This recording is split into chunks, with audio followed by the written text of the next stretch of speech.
Wong Kim Ark took on the Supreme Court in 1898 and established birthright citizenship in the United States.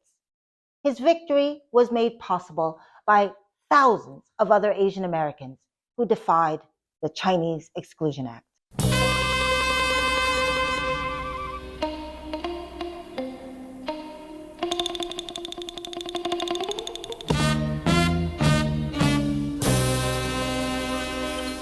Wong was born in 1870 or 1873 upstairs of his parents' grocery store in San Francisco.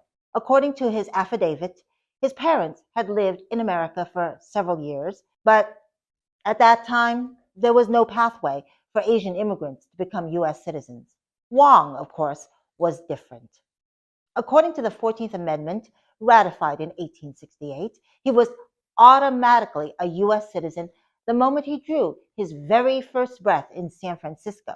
The very first clause of the 14th Amendment reads, "All persons born or naturalized in the United States and subject to the jurisdiction thereof are citizens of the United States and of the state wherein they reside."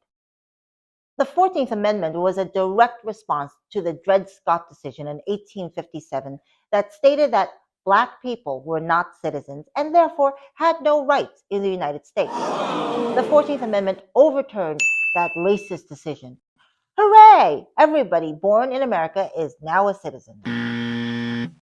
Well, except Native Americans because they aren't subject to the jurisdiction of the United States. Aww.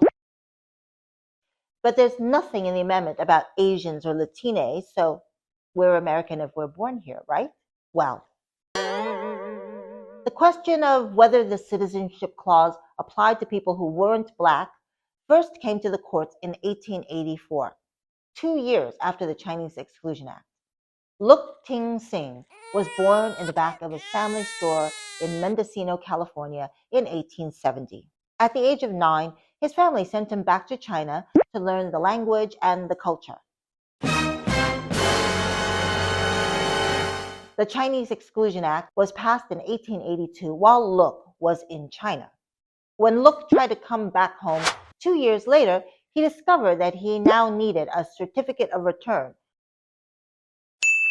which of course he didn't have because it didn't exist when he left. At that point, Luk could have either accepted the customs collector's decision and gone back to China, or he could sue for habeas corpus and bring his case to the district court.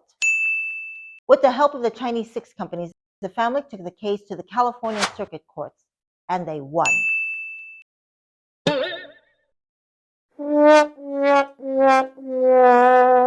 In 1888, another citizenship case came up in the U.S. Circuit Court for Oregon. This time, it was 2 Chinese American sisters, Chin King and Chan Si Hee. They too were born in America. Their father sent them to China with their mother in 1881, before the Chinese Exclusion Act was passed. When they tried to return in 1888, they learned the hard way that they needed a certificate of return. Once again, the Chinese 6 companies helped the family take the case to court, and they won. In the decade after the Chinese Exclusion Act, more than 7,000 cases regarding Chinese immigrants were brought before the circuit courts. The Chinese 6 company used their membership dues to keep 6 to 8 attorneys on retainer. There were so many cases challenging the Exclusion Act, the circuit court had to appoint a judge just to oversee the Chinese cases. But let's get back to Wong Kim Ark. After the anti-Chinese riots in 1877, his parents had enough. They sold their business and took the family back to China. Wong was only there for 3 years of schooling. At the age of 10, he returned to America with an uncle and began working, first as a dishwasher and then as a cook. Wong went back to China again at the age of 19 to find a bride because there were no Chinese women in America, and miscegenation laws prevented him from marrying a white woman. He stayed a year, during which time he got married and his wife got pregnant. Then he returned to San Francisco. 5 years later, in 1894, Wong prepares to leave for China again, getting a certificate of return signed by 2 white witnesses. He spent winter, spring, and summer with his family before heading back to California. This is when things went wrong.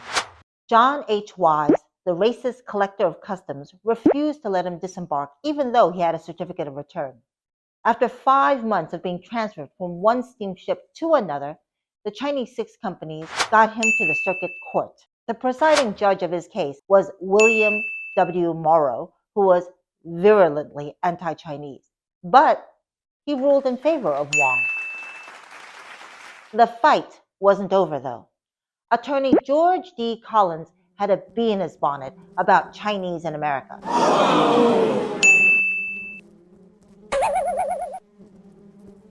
After writing copious articles and letters, he pressured the U.S. General Attorney to find a test case to settle the citizenship question. Wong Kim Ark was chosen. District Attorney Henry S. Foote appealed the decision, sending the case to the Supreme Court. George D. Collins was appointed to assist him. On Wong's side was Thomas Riordan, Maxwell Everett, and J. Hubley Ashton. The Supreme Court took nearly a year to come up with a decision, but they finally voted 6-2 in favor of Wong. That doesn't mean that things were instantly easier for Chinese Americans. Even with proof of their birth in America, Chinese Americans were viewed skeptically at U.S. ports. A system evolved where they were detained, isolated, and interrogated to prove their citizenship. But Wong's case made it clear that if you're born in the U.S., you're a citizen, no matter what race you are or what your parental status is. It was a landmark decision for immigrant rights that we all take for granted now. Millions of Americans owe their citizenship to the Wong Kim Ark case. I'm one of them.